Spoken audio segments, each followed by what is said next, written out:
So you live a truly, food experiential life for those 8 hours that you choose to imbibe. It's been really a big enabler of health and well-being over the last 2 years.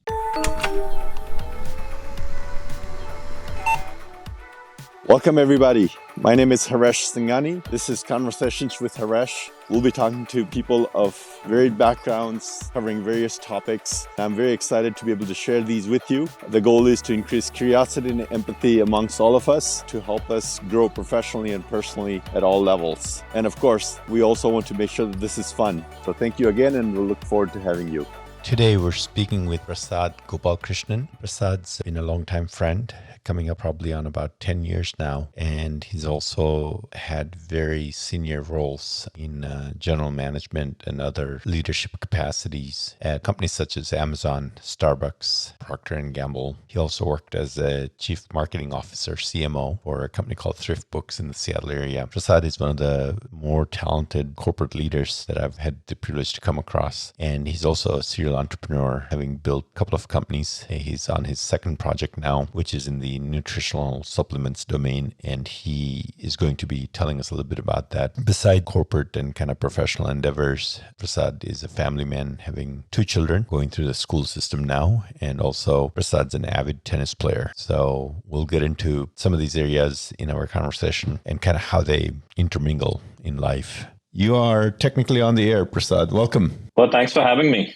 I'm excited to be on your project. I am curious what your plan for the podcast is. I'm happy to be here. Yeah, thanks again. I can give you a very quick genesis or motivation behind this project. As you and I have been chatting, almost going on a decade, I think. Can you believe it? Amazing how time flies. I know. I still remember when, I think it was Kedar, right? Your colleague at the time? Yeah, correct. Yes. Yeah, Kedar connected the two of us. Yeah, you guys were cooking up some new startup ideas, and we met. Over the years, in those 10 years, I guess you've witnessed some of this already. I've had an opportunity to play a role, sometimes more consequential, sometimes less consequential role in the success, or at least being a witness to success of many entrepreneurs and technology leaders. And so oftentimes, people have given me a lot of nuggets of insights or wisdom, and sometimes maybe I've thrown in 1 or 2 things myself. And in multiple conversations, it came up that it might be worthwhile, or at least worth trying to share some of this content, whether it's around startups, leadership, how to make families happy, teams happy, customers happy, etc. There were several occasions, and they keep repeating. And the idea was it might be helpful to distribute this content more widely. One classic technique, of course, is to write a book. That's one kind of commitment. And then over time, a couple of people suggested maybe a podcast, which I suppose now everybody seems to have, or it feels like everybody has. And so that's kind of how this came about. And so the idea is to chase down people such as yourself and others that might be having experience in leadership, experience in different realms and domains, as well as probably over time we'll bring on some guests who are more junior, whether it's junior professionals or upcoming leaders or even students, and just kind of talk about what's happening, what they've learned, what kind of things they've found helpful. Our goal is to try to do it in a edutainment fashion, if that makes sense. Yeah. So education and entertainment combined. And so I guess maybe it was longer answer than I was anticipating, but that hopefully gives you an idea of this project. I think that makes sense. And 2 things. One, the choice of the medium is very appropriate, because as Gen Z is reading less and less books and consuming more and more media through devices, I think the podcast is where you're likely to maximize impact. And I'd say the second thing about why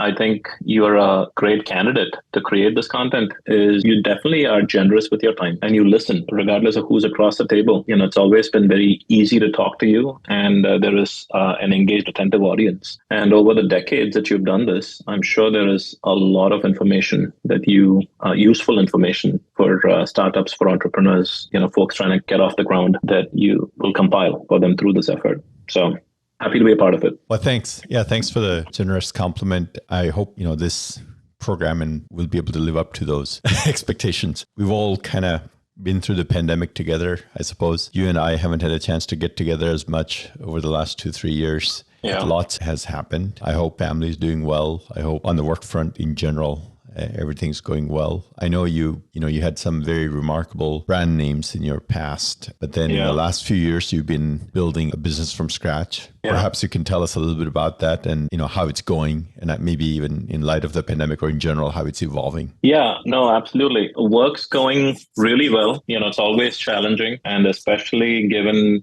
both the recent economic environment, the uncertainties, the whole pandemic, curveball over the last 3 years. Consumer habits have changed. As a consumer brand, you definitely have to accommodate consumer needs. A few things that I draw on from, I've had just the luxury of learning from some of the biggest consumer brands out there. Once Old Spice, Gillette, Secret from Procter & Gamble, Amazon retail itself with specific categories, Starbucks and Evolution Fresh at Starbucks, the cold pressed juice company. I've had a chance to learn from all of these before I took a foray into, creating our own little health and wellness company. It's been really good application of e-commerce practices, best practices, learning from the best of them, but also the consumer centricity of what are the needs that we are innovating against. It's been great. We are definitely handling the pandemic, the post-pandemic scenario. Is there specific questions that you wanted to get into with regards to what's changed for the consumer? I mean, there's lots, I guess, that's on the horizon, or there's lots that we can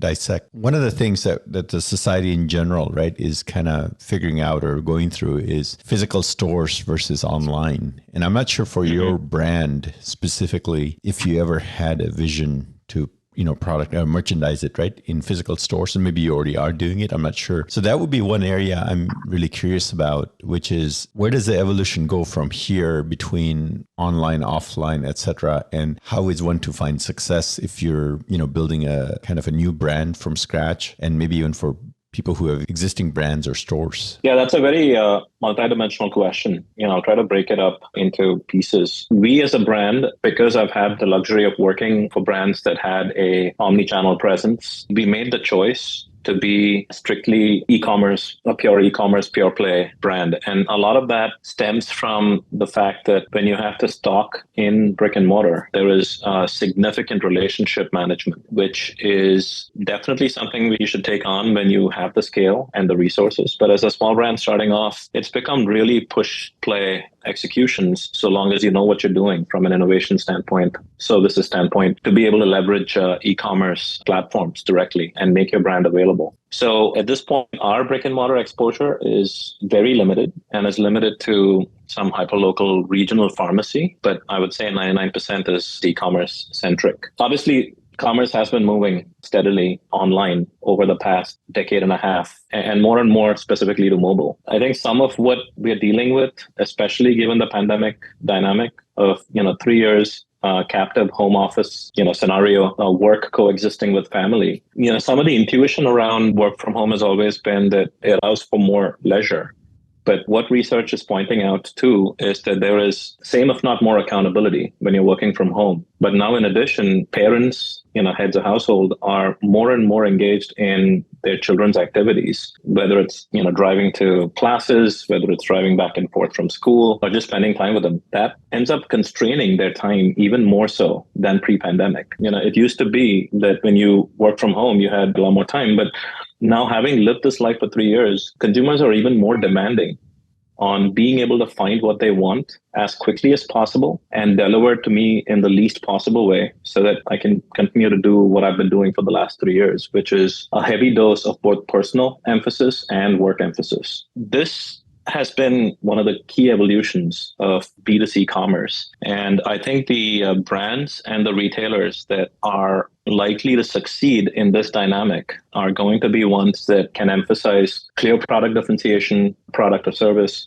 clear path to purchase, and instant gratification by way of quick deliveries. That delivery time go from 3 to 5 days to 2 days to 1 day, and now it's 2 hours. It's going to be a minute soon, or negative time. I guess speaking of transitions, perhaps you can just briefly tell us what it is that you're selling, or what are the products. The name of my company is Sare Wellness. We are chartered as a health and wellness company. This is my destination category. Nutrition and wellness is what I have always worked on. At this point, we own 2 brands with plans to add a few more. These brands are specific to naturally derived supplements, naturally based supplements, or ingredients that are clinically proven and safe and effective for daily use. So one of our brands is Clinical Daily, and we recently added another, a pure sleep supplement brand that, I went back and forth saying, hey, does this fit within the core brand portfolio? But we decided this truly is it needs its own positioning to be able to live and breathe. So we recently added another sleep supplement brand called Ztonin. And the promise in a very commoditized category, I think how we have been able to set up and differentiate over the company is about 8 years old now. And how we've been able to survive and sustain is through that promise of clinically proven ingredients, safe and effective for daily use,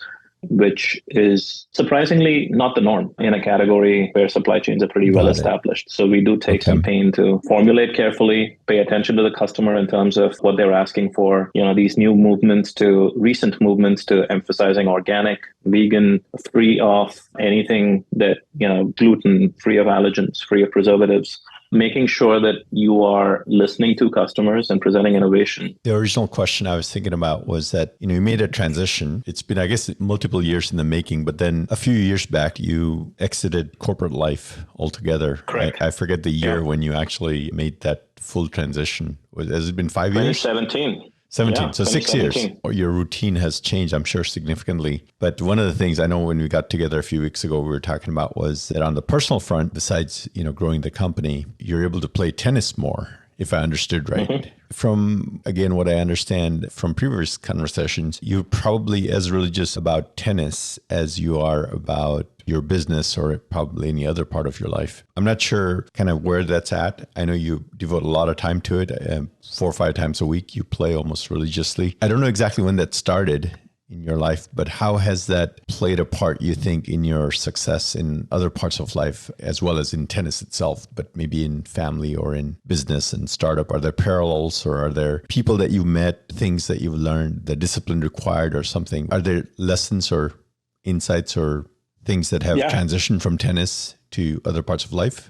Yeah, no, for sure. The first time I picked up a tennis racket was 21 years of age in grad school. Pretty set in your patterns. You've lost a lot of that, childlike mobility. And so you got to start from scratch. A lot of it is just growing up in India. You didn't have access to the same infrastructure that is freely available here in the United States. And so take advantage of it, right? Back to your original question, I think I work harder for myself than I did in corporate, partly because, I look behind me and there is no one else to hand the bag to. So, you are truly wearing multiple hats and touch every aspect every day. The flexibility of schedule and the simplified decision-making in a small business is what has created the space for tennis multiple times a week. And in addition to tennis, I'll also say I'm the star volunteer at my kids' school. It's an area that previously was reserved exclusively for really engaged moms, and they love to see a dad that is, hitting with the best of them. Those have been two of the biggest positive lifts from this choice to work for myself. Talking about your question, yes, tennis has absolutely spilled over into every aspect of my work life, of my family life. Number one, I think everyone needs to have that one thing that is strictly personal, that is extremely selfishly dedicated to yourself. And this has to be outside of work and family responsibilities. I think what that does, so tennis is that thing for me. It is my health. It is my community. I got a really tight-knit set of friends that I learned from, that I do business with, that have come through tennis. That sharpening your sword, sharpening your knife, that competition edge to it. We recently, the team that I played on, went to the nationals and ranked 7th in the 40 plus category and the 40 plus age group on the men's tennis. And, this was amazing, right? To kind of start at the Sammamish Seattle level, bubble up to the PNW level, and then represent PNW as one of 13 zones on a national level. I had to be better every time I stepped on the court, and I had to play in multiple different geographies, indoors, outdoors. So, that inherent flexibility, adaptability is definitely something that you can get if you want. You could also choose to just be a recreational player and go easy on the competition, but there is that opportunity. It becomes really about choice. And you'd be amazed, right? How much strategy and time investment completely recreational players like myself spend discussing new equipment, better strings, how to look at what lineups, your teams are going to present and try to put your best team forward. Truly it boils down to, you can make it as big as you want, but then the spillover effects in terms of, health, your well-being. It's a great outlet, for some of the frustrations that we deal with on a day-to-day basis. And you leave all of that on the court. You come back home with incredible endorphins and come back to your work with the right attitude. So it's been a big influence on to every aspect of my life. Has it, or how has it, I assume it has, affected kind of your food habits or your other consumption of whatever it is, right, that we do, whether it's alcohol, food, or still some of us smoking, etc., right? Yeah. Well, I'm not quite a nutritionist, but I think I know enough. It definitely did affect over my last 8 to 10 years in corporate. I was traveling a ton. It was really difficult for me to be diligent about regular exercise and regular diets and controlled diets, because when you're eating out, you eat what you can in between meetings and so on and so forth. It was tougher to be purposeful. I'm not saying that there isn't people that do it successfully. It was a struggle for me. One of the things that I realized when I came back to working for myself, and now I had this ability to play tennis 5 times a day in the middle of the day, is that I've always been healthy, but I would do better if I lost a few pounds and finally hit that goal that I wanted to get to. Number one, just so you're fitter. But then number two, you also got to think about the long term and easing stress on your knees and, in general, just being able to kind of be healthier. One of the choices that this drove for me on my diet is for the last 2 years, I've been doing the intermittent fast, which has been a remarkable enabler. It's not for everybody, but I'd say if your body allows it, if there isn't medical limitations to doing it, it has been a really big enabler, because I'm the fittest I've been. I'm able to typically go 16 hours between dinner the previous night and my lunch the next day. And especially when you stack activity towards the end of that 16-hour window, you are really in ketosis at that point, burning through, fat and in a healthier place. What I like about the diet, obviously, is I would never be able to do some of these diets, exclusion diets, because Sure. I am a foodie. I do like my alcohol. It's funny you talk about alcohol. I would say that aspect is, I don't know if you want to call it a pro or a con, but with tennis and the community, there is a fair bit of go out and get a drink or a couple with friends afterwards. So yeah, no, it's not an exclusion diet. It's all inclusive. You don't need to give anything up unless you don't like it. So you live a truly, food experiential life for those 8 hours that you choose to imbibe. It's been really a big enabler of health and well-being over the last 2 years. In some ways, it almost sounds like for many of us that would have thought that you had the choice to whether to go to college or to go to graduate school, you think there are certain benefits you're going to get, but then when you're done, you realize there are actually 10 times more benefits when you make a commitment to tennis lifestyle. Or in my case, I'm not as hardcore as what you're describing your journey has been like with tennis. But for me, probably the closest thing is skiing. Usually I get, double-digit number of days per year in skiing. It does affect or positively influence a whole bunch of things that I do throughout the year. So first, I can't get too heavy, just like you were mentioning with tennis and probably with a whole bunch of activities, especially as you kind of put on the years of life. The joints are, less flexible. Aging sucks in that sense. This is true. There is definitely a lot more injury talk. There is a lot more, time offs and so on and so forth. Exactly. That kind of see, and this is, to me, that would be the scenario that's got to be avoided at all costs. Keep yourself fit for the skiing. Exactly. And so it has had so many spillover benefits for me. And when I started skiing, I was also in my 20s. I mean, I had skied like maybe once before I was 25. And it's something that just enjoyed right away, even the first time I tried it. And so now throughout the entire year, whatever physical activity or inactivity I'm doing, how is this going to enhance or detract from my skiing experience, right?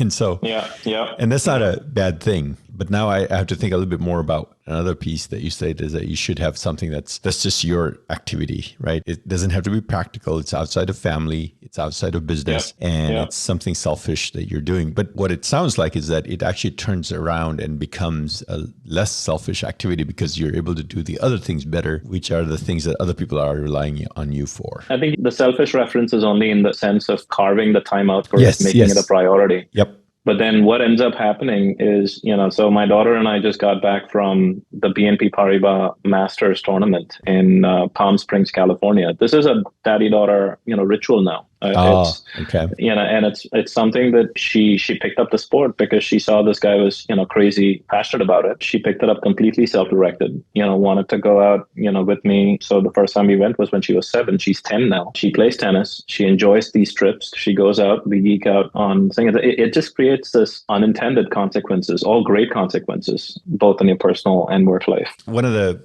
topics I wanted to also explore, you kind of alluded to in light of your tennis journey, is you've been traveling for some of these competitions. I don't know whether you've been flying around or more in the driving distance, but if you're doing national competitions, I'm supposing you've been getting on airplanes and lots of flying. Yes. Yeah, and then probably for other reasons. But now that kind of the travel or flying is back to normal, quote, or more normal post pandemic, et cetera. So I know you always traveled quite a bit, lots for work, et cetera. How has that changed or evolved or affected kind of your experience of everything? And would you have any suggestions or recommendations, I guess, for some of the people who are more junior in the audience? And this is a habit I carry over from corporate travel. I don't check anything in if I can help myself. Travel light. Obviously, you can't always do that.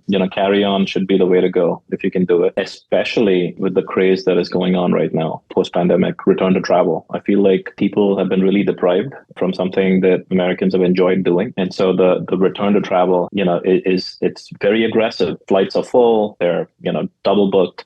The other thing that I've gotten really good about is I book my vacations at least 6 months in advance. Maybe that doesn't give you the flexibility in terms of like the discount rates and so on and so forth. But, that's one way to save mind space and to kind of plan ahead. Because a lot of times if I am traveling with my kids, I want to make sure that the details are checked. You're crossing the T's, dotting the I's, making sure that it is as stress-free as possible. And so at least my flight tickets, get ahead of the program, figure out if it's a personal trip, if it is, with guys, if it is with your kids, book your travel 4 months ahead of time, just so you can get it out of the way. And it just simplifies it. For me, stress-free travel is critical. And I think that's kind of how, I've been thinking about it. The one recommendation I do have, just from a recent trip. So we were in the Vegas area for our annual Thanksgiving get-together this last November. And typically we pick a destination that, 25 some people can get together. This is extended family from across the United States. We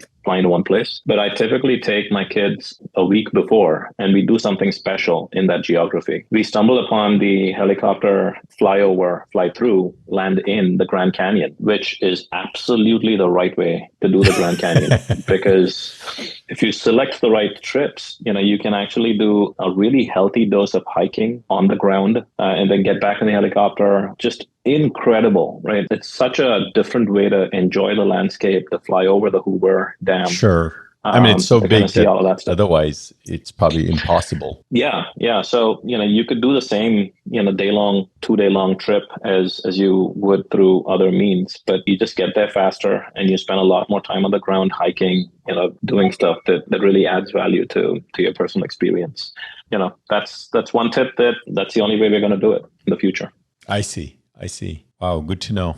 I know when we got started, as we were planning this session, we were saying maybe about half an hour or so, but is there anything else, I guess, going on in life that's exciting or interesting? I know economically there's a whole bunch of stuff happening with banks and otherwise, and that's probably another multi-hour topic that we could get into. But I've been telling friends, and I've also maybe more so telling myself, based on what's happening for the most part, most of us are better off leaving our money in the bank as opposed to taking it out and putting in our mattresses just yet. But I suppose some of us have different amounts of money, and then many of us are entrusted with money that doesn't really belong to us, but we're in charge of managing it, right?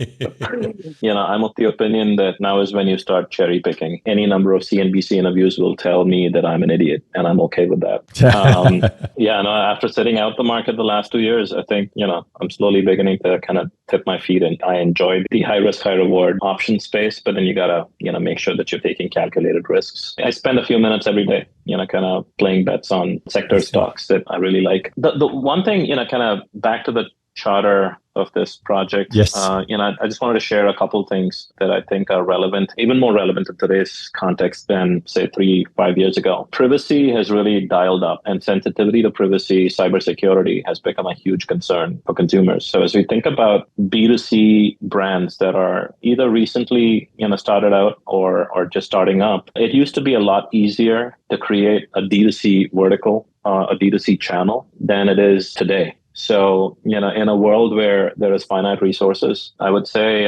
one of the things that we have learned is to kind of leverage these megaphones that are available. By megaphones, I'm talking about these big established marketplaces to kind of get the brand established before, attempting to create a vertical, because awareness is what drives adoption and then sales. And so I would say the playbook today is start with platforms, start with e-commerce platforms, as opposed to going down the path of creating a DTC presence that you got to own and maintain. And then the second thing I would just say, and we kind of talked about this very briefly, is, the current, it's not just the economic environment that is challenging right now. I think there is a lot of consumer awareness and consumer demands. We talked a little bit about, allergies and the need for purity and so on and so forth. And this has created this whole full cycle of the government bodies. This is the FDA, the FTC, in terms of accountability, in terms of making sure that consumers on these e-commerce platforms are not getting hurt by their choices. And so the reason I bring this up is because it becomes really important as a brand on these platforms to be, you're splitting your time between both growth and defense, and a lot more on defense, recently, in terms of making sure that you are FDA, FTC compliant in our niche, but, in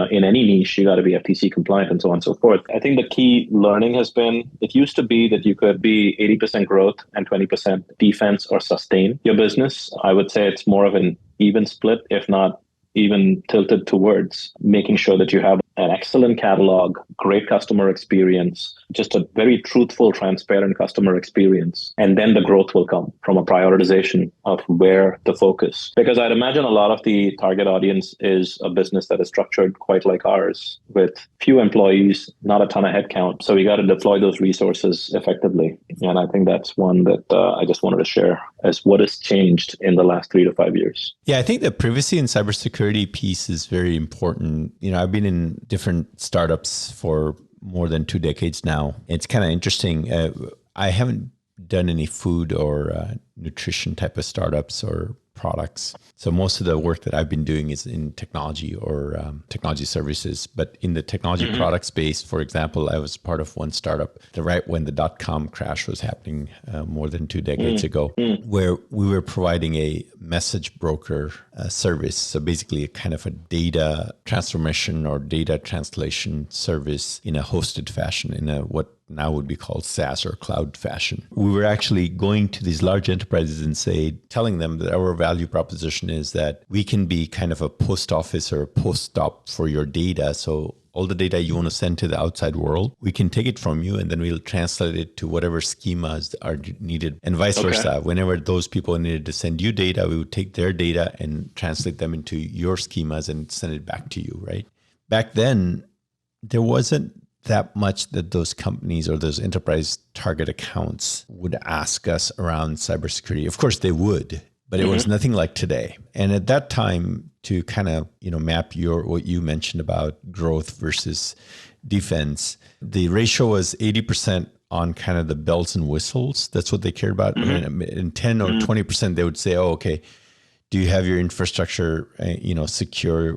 How will you ensure our data is good, et cetera? And then how will you ensure that your service is available so that we don't suffer business harm, right? In case there's any outage or whatever. And we've been advising a few startups more recently, and the shift clearly is there, where the growth is no longer 80%, or the bells and whistles is not just 80%. It's not 80% of the focus. It's probably 60 or 50%, maybe 60%. And the other 20 to 40% is a lot more around privacy, cybersecurity, business continuity, and so on, right? I'm not sure exactly what caused that, but maybe because the bad actors have gotten hold of better technology, right? Yeah. But there's a lot of, I heard a gentleman from FBI give a talk recently, and he was saying there are two kinds of companies out there, those that know that they've been hacked and those who don't, right?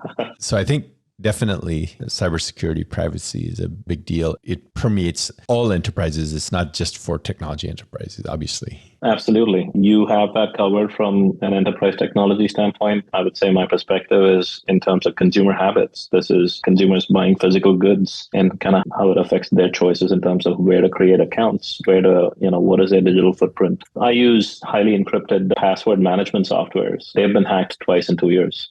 These guys are persistent. It's definitely a risk-on phase right now. Yeah, makes sense. That's a good reminder.